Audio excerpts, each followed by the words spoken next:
Good morning, everybody. Kevin Miller in the morning, KIDO Talk Radio, 107.5 FM, 580 AM. Max Allen joining us. You might remember him or understand or recognize his voice from Garden City, Idaho. But before that, he lived in China. He's an MD, and he joins us in studio as we get ready to celebrate the 4th of July. And welcome, sir. It's good to be here, sir, in these spacious, luxurious studios. Good to have you in the humble and somewhat primitive broadcast studios, but we always want to make sure our shareholders understand that we are very conservative with our investments. Let's talk a little bit before we get in depth about a few things. The 4th of July, what does it mean to you as someone who's spent most of their life in China? I'm going to tell you, after 15 years in China, 6 years in India, and a year in Kenya, the United States and the 4th of July, that's home. It's the values that built the country. They're reflected in our celebration on the 4th of July. The 4th of July is a time to give thanks to our Lord Jesus Christ, to give thanks to our forefathers who brought us to where we are today. There is no more awesome place to live than Idaho in the United States of America. All right. What about the fireworks? Don't the Chinese do a lot with fireworks? Oh, when it comes to fireworks, we have lost the battle. I mean, in China, you can't buy a gun, but you can buy a bomb. What do you mean a bomb? Oh, they call them dabo. What, like an M80 or something? No. M80s are nothing. It's like about a quarter stick of dynamite. You can buy a quarter stick of dynamite. Detonator already factory installed. What do you do with it? You blow things up. Right. My friend and I once put one under a dumpster. Took 3 of us to flip the dumpster over. We slicked it underneath there, lit the very long fuse. That dumpster went about 6 feet in the air, and the bottom was round. Right. And how old were you at the time? I was in my 50s. I was just a very dangerous man. Right. So you've lived in China, you lived in India and Kenya. What's India like? We hear you talk about China all the time. Is India a friend or a foe? India is a friend to India. They're a conditional friend to anybody else. When you talk about protection, about island nation, fortress nation, talk about India. They've got an awesome military, defensively organized and structured. The people are wonderful. They're about half Muslim, half Hindu in the various Hindu sects. And usually they get along. I guess the Hindus probably surprise me the most because they can be the sweetest, most gentle people in the world. And at the toss of a coin, at the drop of a hat, you're dealing with somebody who's really savage. It's their personality, it's their culture. You got to understand them and know them to love them. All 1.3 billion of them. What's the American influence in India? We always talk about the call centers. Obviously, we have a lot of call centers here. But, there was even an NBC sitcom on an American living in the Indian culture, the Indian call centers. Is it, if you had to pick, where's the country for the most opportunity for Americans? Would it be India or China? I would have to say China. The Chinese people love Americans. When they see any white guy or gal, they say, "Are you from America?" First question out of their mouth. And they love you. They're a good people. The government, that's another matter.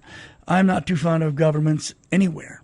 But the people, they're warm, they're loving. Of course, they love to wear blue jeans. They're heavily influenced by American fashion, American trends. They just love us. They're very fond of us as a people. And yet the government not so fond of us. Well, right, but you've got to remember, they're living under a totalitarian dictatorship. Right. They're governed by an emperor who calls himself president, that'll get me in trouble, Xi Jinping, and the Politburo, a small group of people who pretty much run the country. And there's big question now as to whether or not they have any more control over Xi Jinping. He's an uncanny character. By his own admission, he's disappeared over 500,000 people and executed over 80,000 for, you love the word, corruption. Now, before we get to that, talk a little, you've got 2 books on China. What are they? I've got two here, and these are revised editions, available at buymybooks.net. Well, yeah, just get to the titles, please. Eyes on China. Right. Today's China and Her Secret Shame. I see. Paper Dragon, The Bluff and Bluster of Today's China. All right. You can check those out on Amazon and buymybooks.net. Our great friend Max Allen joining us. Back to India, though. Sure. What's the deal with the Indian people? I know they're opening up workout gyms and that sort of thing. India seems to be under the radar, but very populous, a lot of economic potential. But you said you've got the Hindus and the Muslims. What happens if you're a Christian? When I was living in India, I was with the Catholic Services. Mm-hmm. And we stay under the radar. We do our job. They tolerate Christians. Hey, help people, work with the sick, do your job. But don't stand on a street corner. Don't open your mouth too much. We like what you do, but we don't want you to be visible. So Christians get along okay as long as they're not rabidly evangelistic. Right. Keep them in their place. Yeah, absolutely. What about the relationship between India and Pakistan? You as someone who lived in India, how dangerous was that? And again, how stable is the Indian government? How dangerous is that? With Pakistan and China, it was only 2 years ago China had artillery exchanges over the border with China. Now, we were talking about India, though. Okay, yeah, India and China. They were exchanging artillery shells for 2 days. And Pakistan, in the area called the Kashmir, there is constant fighting. When it's minor, the news doesn't bother. A few artillery shells blow up some buildings, nobody cares. But India and Pakistan are both nuclear powers. They are more than prepared to use their nukes. India absolutely hates Pakistani Islam, which has pretty much taken over the Pakistani lifestyle and government. And of course, if you're an advocate of Sharia law, you hate everybody that doesn't do what you do. And this is going on in India right now. India right now. They've begun a bigger recruiting campaign only this month. It says on the billboard, be an army man. They want people, and they want them for the artillery.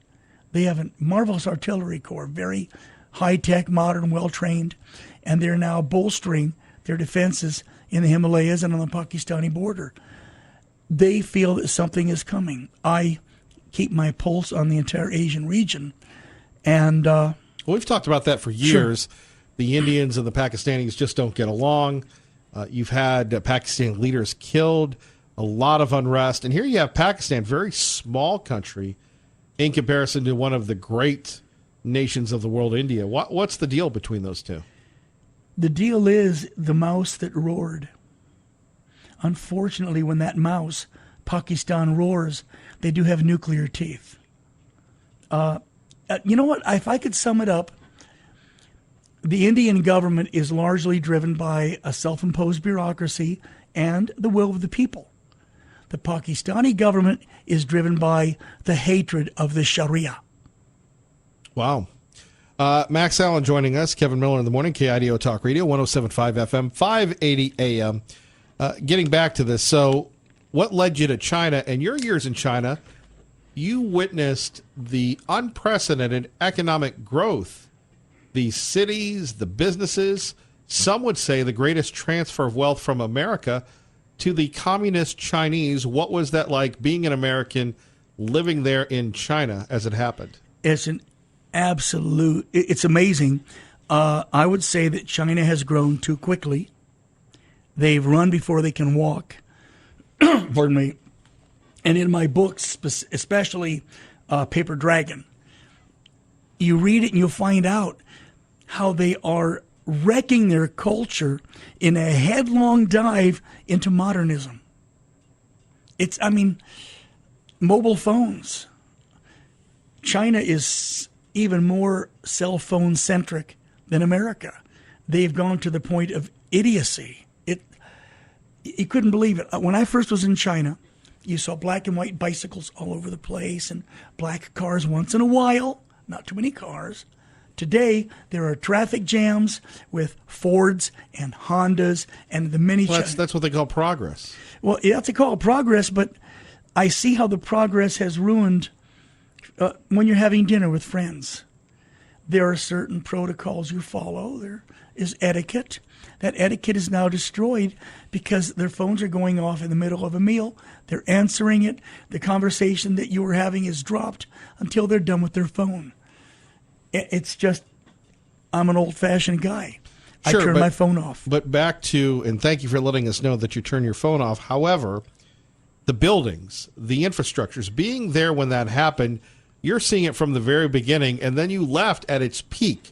So when they start building these massive cities, I mean, can you give us a sense of the population, how many Chinese there are? In Sure. you know, here we have maybe 1.2, 1.3 in the entire state, yet in China, I come from a Tier 3 city. That's a small city. Population 4.6 million. in one city. In one city. I ran the ER in the #1 hospital. And our city and area, not province, but the prefecture and the district, we have 144 hospitals and clinics. And they go by numbers. #1 hospital, that's the best. Number 144, take your chances. I've seen Now, buildings. where were you? I was in the #1 hospital. Okay, I was just checking. So it's because the Chinese are lovely, sweet, wonderful, and racist. I'm the only white doctor for 15 million people. You're treated very, very well under those circumstances, although the pay stinks. But I'm not a doctor as much as I'm a healer. I don't really care about the money as much as I care about the people. Right.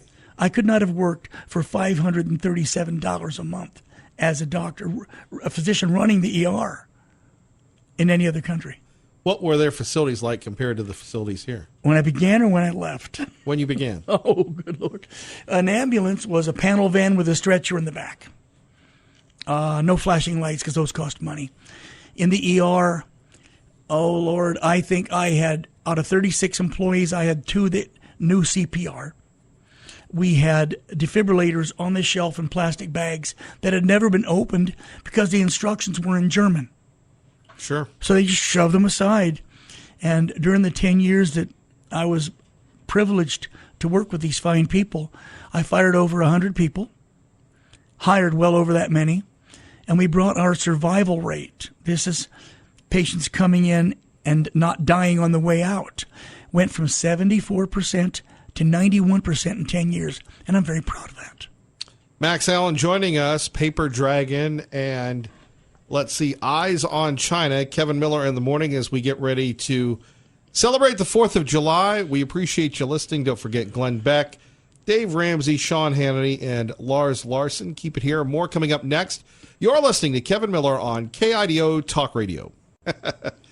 He makes us laugh. He makes us think. Lars Larson, no. Max Allen, Max from Garden City, in studio with us today. Kevin Miller in the morning, KIDO Talk Radio, 107.5 FM, 580 AM. So, what did you learn from your time in China? I mean, you've written 2 books. What do these books contain? You want to sell books. You're on the radio station. Tell me the wisdom that is in your books. Oh, great wisdom, my child. No, Eyes on China, my first book, is a look at the Chinese culture. Look at the shame that is hidden behind the veneer of a polite Oriental society. It has some very disturbing things in it. It has some very fun. It's an easy read. The book basically exposes what I call the seamy underbelly of their society. And I did this. This book was catharsis. This book was a chance for me to not go nuts and start smashing things. I needed a chance to tell people what's happening in China and to tell the Chinese people. Now, the problem is possession of this book in China will get you 2 years in a work camp. What's a work camp? Work camps, they're very much like an American, like a southern work farm. Not barbed wire, just chain link fence, 200-300 people. They go out and clear ditches, make roads, do things in the daytime. And they have class time where they're re-educated to think the way you're supposed to think. Right. The second book, Paper Dragon, looks at how China has and the American media have worked together to pull the wool over our eyes. They are not as big and bad as you think. I mean, I was at Lushun, which is a semi-secret naval yard north of Dalian in China. Well, what were you doing there? I was invited as a guest because I'm a white doctor, and I was awarded the Humanitarian Freedom Medal by the Chinese government. How many white people are there in China? You always keep saying you're a white doctor. I mean, an American. Should you say an American or white? Okay, Caucasian. You're not going to have much success if you're a minority in China. They look down upon you're Hispanic and you're black. They look down upon them heavily. If you're Islamic, and they even suggest you are, you're gone before they can even say hello. A Caucasian American is their favorite. There are a number in China. Most of them are teaching English in private schools and colleges. They spend 1 year, they go away. There's a limit as to how long they can stay. I've never met another Caucasian physician. And part of that is because you become a doctor in America and you are saddled with so much student debt that you cannot afford to live on $537 a month. I was fortunate. Between the United States government, the Chicago Fire Department, and the government of Beijing, I became an MD with no student debt. The Chicago Fire Department? Where does that come in? Well, when I left the Marine Corps, I had been studying nursing by correspondence. And I finished my nursing at University of Illinois in Chicago. I went to work at Mercy Hospital, and about not even 2 years later... Mercy Hospital in Chicago. In Chicago, yes, I'm sorry. I lived in Villa Park. It's an edge city, as Garden City is to Boise. And I thought, well, let me look at that fire department thing. And I took the written and physical exams, and they put me through fire school. And I became a roving nurse for the Chicago Fire Department. At the time, there were only 4 of us in the entire department. And I stayed with them almost 12 years. They paid my way to nurse practitioner, which is just a shadow's width away from MD. And then when I was in China, I left America. China had some problems, and in 2003, the SARS coronavirus hit, and the death toll was so much higher than they will ever admit to. And I went to China with a rescue group sponsored by the United Nations. And when the waves had gone through, we call it waves, these virus tends to roll through, you think it's better, it comes back. 6 months after I'd gotten there, we were done. I fell in love with the people, and I wanted to stay. More on that in a minute. Traffic and weather together, KIDO Talk Radio. Kevin Miller in the morning. Good morning, Dave. Appreciate that. Rolling on the right side. So you fell in love with the Chinese. I wanted to... How can you fall in love with the Chinese, Max Allen, here on KIDO Talk Radio? You're an American. They're commies. No, they're not all commies. Commie. Absolutely. You sound like Mark. I won't get into that. No, these are farmers in a small town called Luojiadian, and their average income is probably $200 a year. They're destitute. Their medical care is terrible, and I love delivering their babies. I love helping them with their boo-boos. And I said, can I stay? I'd like to settle down. And the local leaders said, no, you must leave China. You are a nurse. I was a practitioner at the time. You are shamed. You're a man. You're a nurse. That cannot be allowed. The party chairman for the province came through. Marvelous man. Li Keqiang, I believe it was at the time. And he said, let's help him. Let's do something. So they sent me to Lhasa for 2 years of med school. Got my MD. Paid it off by teaching trauma medicine. Teaching people how to triage situations. And when I had my MD in my hand, they said, let's send you to Anshan. And I was there very short, a month before they put me in charge of ER. And it went from there. I still have a deep and abiding love for the Chinese people. Well, if that's the case, why did you come back to America, and what brought you to Idaho? Cancer, deep vein thrombosis, and a minor stroke brought me back. The medical care, even in Beijing, was not sufficient to my needs. When I came into Boise, Idaho, they carried me off the plane and took me straight to the VA hospital. And one major and one minor surgery later, I am walking, talking, and doing my thing. Sure. My thanks so much to the Veteran Affairs Administration, to their marvelous people. We have the number 2 rated VA hospital in the country. And I can see why. It runs like a Swiss watch. I know how hospitals run. I've done that. Max Allen joining us here. Kevin Miller in the morning. BuyMyBooks.net, right? Yes, sir. So BuyMyBooks.net. Right. I think you can worry. You can just worry about me saying that. We don't. You seem to be in love with your voice. No, I'm in love with promoting my books. I see. Well, we want some more information from you. Let's talk a little bit about the Communist Party in China. The Communist Party in China is in firm control.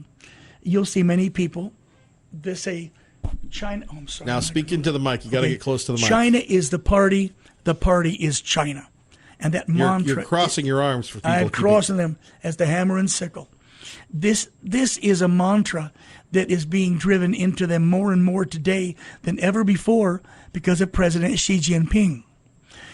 If you're not an active dues-paying member of the Communist Party, you can kiss better jobs, better futures, loan opportunities for business. These things are not happening. More on that in a minute. What's it like inside the China with Max Allen? Max from Garden City with Kevin Miller, kicking off the 4th of July on KIDO Talk Radio. All right, we're going to find out about the evil Chinese communists, or the good Chinese, as Max Allen has described them. He joins us, Max from Garden City, an author, a doctor, a man of many opinions. So let's get back to control. The Chinese don't teach about Tiananmen Square. What else don't they teach about? Isn't that amazing? We've celebrated, the 30th year, the anniversary of Tiananmen Square recently, and the Chinese have no knowledge of it, right? The younger ones have no knowledge. But you know what?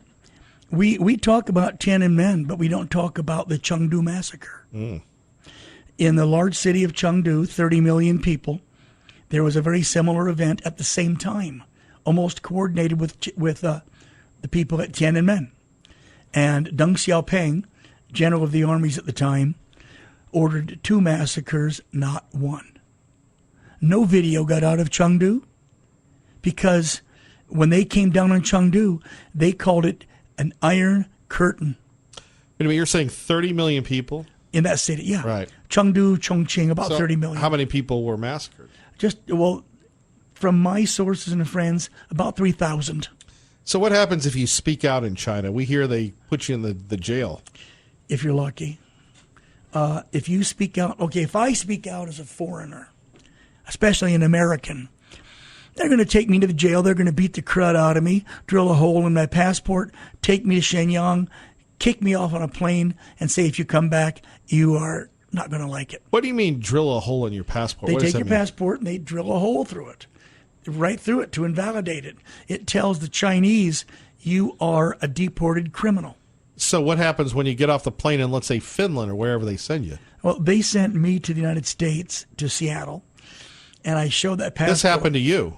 No, I went with a friend. This happened. Right. And we went to, I won't give his name for good reasons, though. He was a British You never fellow. know if the Chinese are monitoring this show right now. Well, no, I have a Chinese wife, and I have many friends in No, China. but I'm just saying, the sure. Chinese monitor everything, right?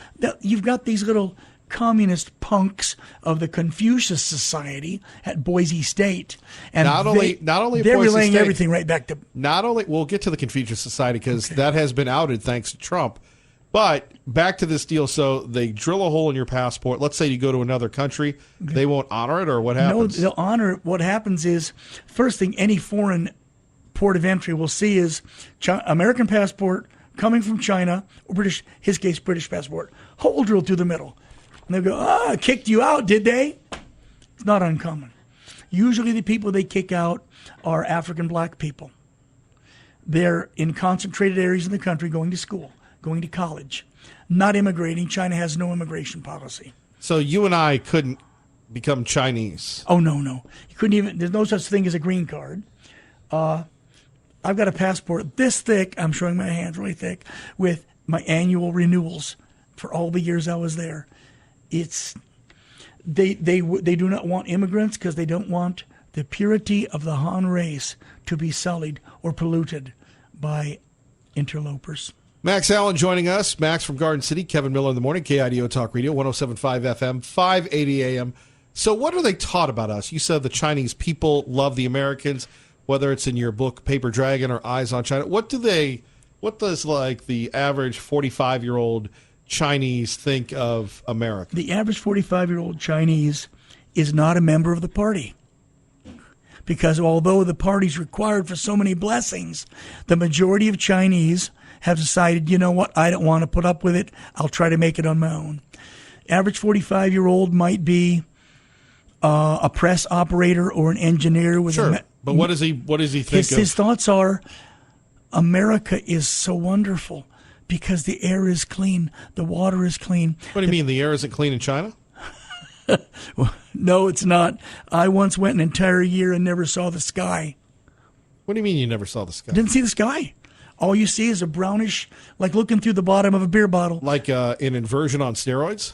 Oh, on steroids. Some days visibility is limited to 50 feet. Some days they shut traffic down, only military vehicles, because you can't see the traffic lights. People are slamming into each other with even more regularity than normal. Wow. All right, And Matt. I'm getting respiratory distress people in the ER, especially small children, old people. So here we have China that's a big polluter. India's a big polluter. And yet in America, we're signing all these deals to get rid of our pollution, yet the Chinese air comes over here. Well, you talk to any Chinese or Indian person comes to America, like Boise. My wife, even now, takes pictures of the clouds, promises to not Photoshop, and sends them to our friends in China. Right. And they will say, oh, you are so great. Your sky is blue like in a picture book, and you can drink the water from the tap. Wow. Here's another thing, though, when we look, the manufacturing. We have so many American companies that, manufacture in China because it's cheaper. Now, that seems to be reversing with President Trump, but how big is the industrial machinery there within the Chinese? In my small town of Anshan, is one Which of is the what, 3-4 million people? about 4.3, 4.6 Right. million. It's a major steel producer for the country. And the steel company, which is a state-owned enterprise, employs about 58,000 people in that area alone, and they all recently underwent a 45% pay cut. And that's because the tariffs are working. Well, but again, this whole rise of the Chinese cheap labor is amazing. Max Allen joining us, Kevin Miller, KIDO Talk Radio. What about North Korea? You ever been to North Korea? What's the deal there? I have been to Pyongyang with the Chinese delegation. No way. Yes, sir. There was a city in China called Dandong. Dandong is a stone's throw over the river, the Yellow River, from North Korea. And the only existing bridge between the two countries is there. It's the only one the Americans didn't blow up during the Korean War. And we sent a medical delegation over to North Korea, and they included me in the delegation. Because I remember we got to the other side, and one leader was giving me ugly looks. North Korean. Oh, yeah, ugly looks. And the Chinese leader said to him, he is our doctor. He represents our people. If you don't let him in, we'll go home. You want us to go home? Tell the president at that time, Hu Jintao. Well, the North Koreans are scared to death of Chinese reprisal. And I spent some time in there. This was under Kim Jong-il, the father of the current president. So describe Pyongyang for us. Pyongyang, shiny, clean streets, well-maintained and manicured buildings, people well-dressed walking point to point until you get to the edge of the city. And it is the most drastic drop into poverty you can imagine. I saw a fake grocery store when I was there. One of my monitors... A fake grocery store in North Korea. Yeah, one of my monitors took me to like a bodega. Took me to a little shop there, and I'm looking at all the groceries and foods, and the whole back row, the oranges, were plastic. They wanted to impress us. So wherever you were, you had to have a minder. Monitor, especially being Caucasian, American. I was Chinese as far as they're concerned, but not as far as security and their monitors. And I was treated better by Mr. Kim Jong-il and his aide than by any of my monitors. Monitors were cold, very stiff. They were afraid to get to know you. So you met Il in person. Yes, sir. And what was that like? Remember, folks, he's the father of Un right now. He had some respiratory issues, and they were keeping those secret from their people. Right. And their doctors were totally inadequate. And I worked with him, and we cleared the problem up over the course of about a month. You're telling me you treated Kim Jong-il. Yes, sir. Describe him physically. Oh, Lord. Wait a minute. Hold on. First of all, you're an American. Yes, sir. You're a white American. You're working for the Chinese. Why would they let you touch him? Because whether you're Korean or Indian or Chinese, when you look at an American doctor, you automatically assume he's the best there is. Were you worried about your life and if things went bad for the ill? No, because they are scared. If they were to hurt anybody in our party, China would bring a hammer down on him. He didn't look very healthy. He wasn't. He looks disheveled a lot. But physically, when you're next to somebody, can you describe that? Vibrant, just really alive. Sure. And friendly, very outgoing, but commanding. Don't challenge anything he says. He will lash out verbally or worse. He's a man who's used to being treated as a demigod, and he's created a few fake miracles during his time to convince the people. So here you are. You're working for the Chinese. By the way, our great friend Max Allen, Max from Garden City, joining us on KIDO Talk Radio, 107.5 FM, 580 AM, author of Paper Dragon and Eyes on China. So you're there. You're dealing with Kim Jong-il. You're treating him.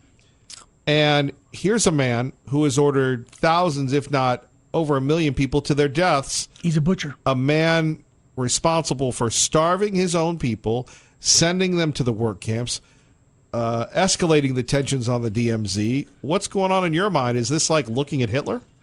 I'm a healer. I have taken the Hippocratic Oath. No, he's a human being. I'm with you and on he's that. in trouble. I'm not challenging you on that, but as a person, you're going. As a person, I'm disgusted. It's like working with Hitler. I mean, I'm disgusted. But you've got to put that aside because this is an aging man who's older than he should be. His body's older than his mind. And he's ill and he has trouble breathing. There are cancer complications. I'm not an oncologist, but I'm a pretty good diagnostician. He's a human. He's a person. I don't care who it is. So what was it like being at the highest levels of the North Korean government there? We ate well. We were treated well. The one time I got scolded was when I brought a bag full of candy bars when I came in. And I went to the edge of the Yellow River where you can look across and see China. And you'll see I got pictures actually I took. They're not happy. And they have people like soldiers with their shoes off soaking their water in the river, people gathering cabbages, wrecked boats along the river that people now live in, big just tugboats and trawlers. And I'm trading candy bar for a guy's really oversized army hat. And I'm giving candy bars out, little Snickers is what it was. And is that what they called you, Little Snicker? No, nothing little about me, but what's up, Little Snicker? But anyway, so keep going with this. So I was giving Snicker bars, and they're trying their English. They all try a little bit, and I don't speak Korean, only Chinese and English. But I felt I was in love with these people, and one of their policemen came by, recognized me, made a radio call, walked away. Because he was told, leave him alone, leave the guy alone. And an army officer came over with good English, chastised me and said, you've got to stop this. And he put me in a car. And they drove me back to the hotel. Wow. Were you scared? No, I wasn't scared. The soldier was polite and he said, you got to stop this. And he gave me a smile. I gave him a Snicker bar. Did he take it? He put it in his pocket and smiled. And he said, you get in the car. He said, I must look strong, meaning I got to look like I'm tough on you. Get in the car. He understood. All right. We're all humans. Well, I don't know about that.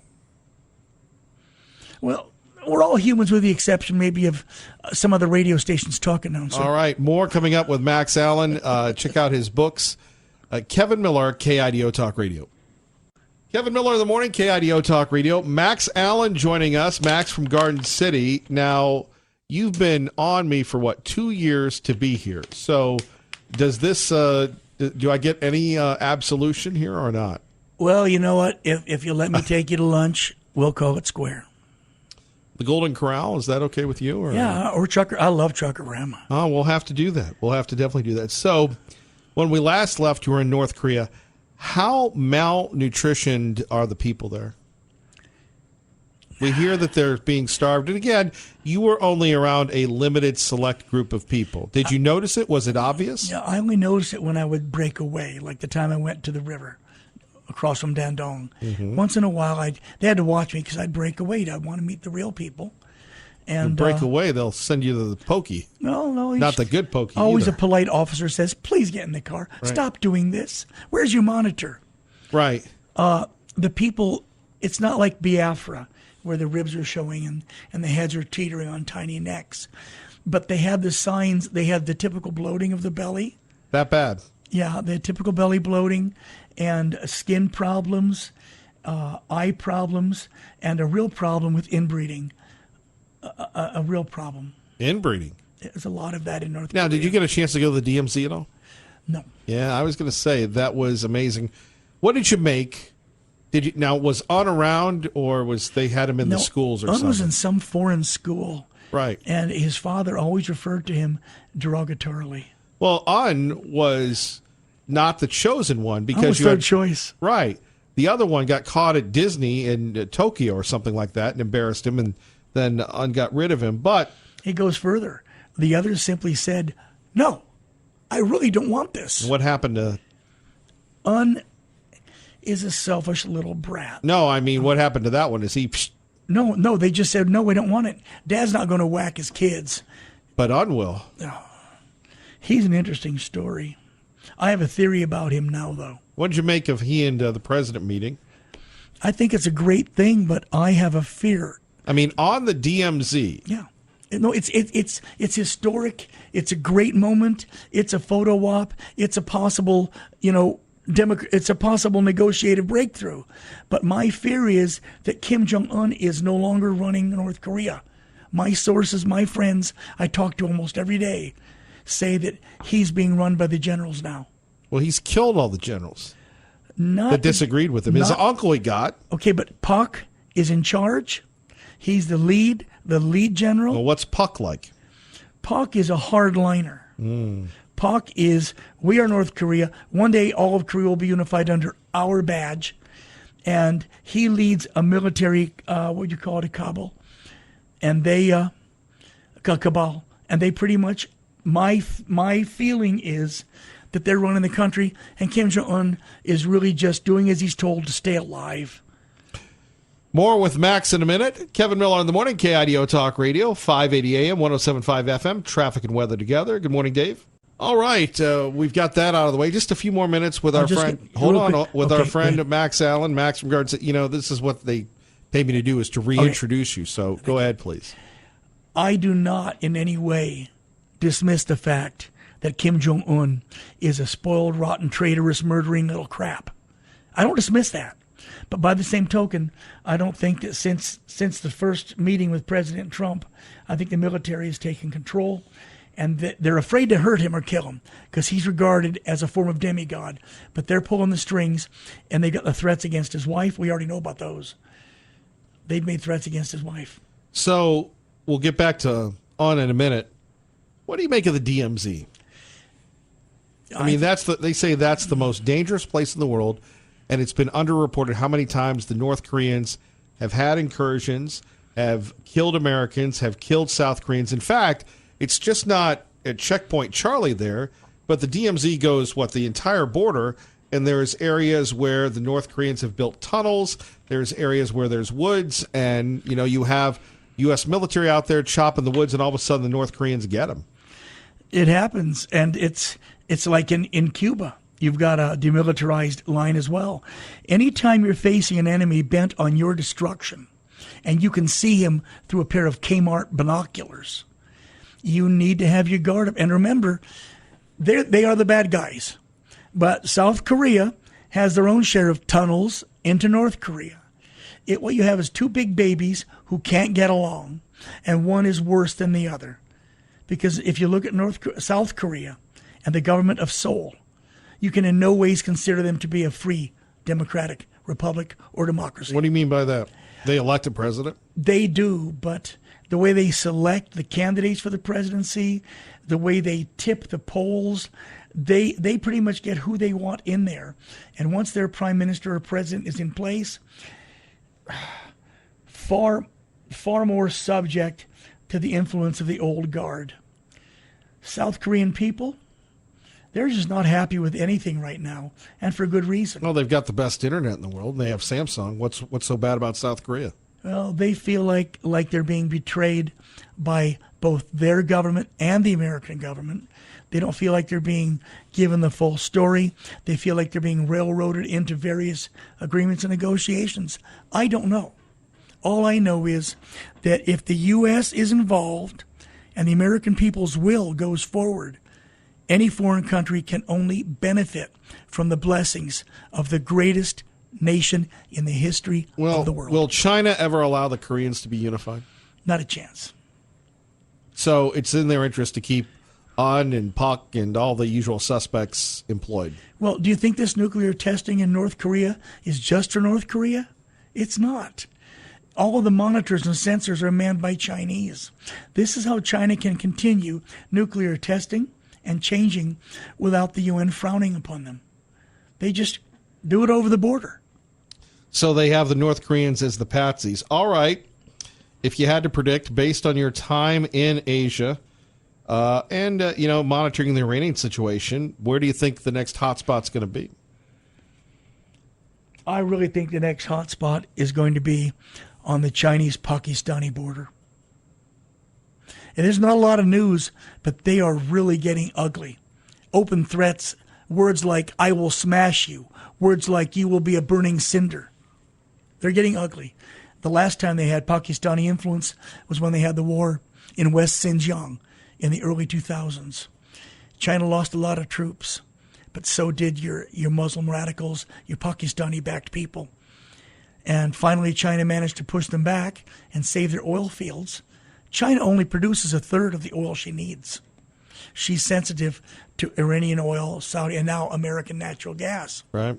But no, I think, just from my opinion, the next big hotspot, it's going to be on the Pakistani border. You heard it from Max Allen. Check out his books today, Paper Dragon and Eyes on China. BuyMyBooks.net. Max, we appreciate you. Thank you, brother. Thank you very much. You're listening to Kevin Miller, KIDO Talk Radio.